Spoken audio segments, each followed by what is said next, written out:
Good morning mga kawaray. So, ito, continue pala yung linis ko ngayon. Nagdamo na rin ako dito sa labas. Kasi medyo madami na namang tumubo eh. Nagtag-ulan kasi ganyan siya pag tag-ulan. Tumutubo talaga ng kusa yung mga damo na yan eh. Kaya babawasan ko muna ng konti.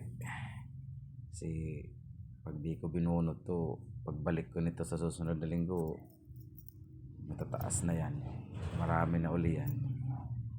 So bawasan lang natin habang nandito pa tayo at sinisipag pa pala.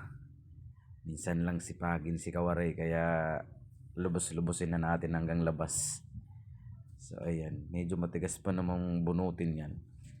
Hindi ko nasasagad bunutin yan kasi matigas eh, ang kapal ng damo.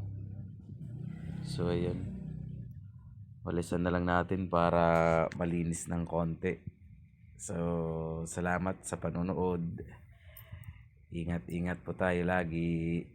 Thank you for watching. So, natapos din. Pero bawas lang. May tutubo pa yan.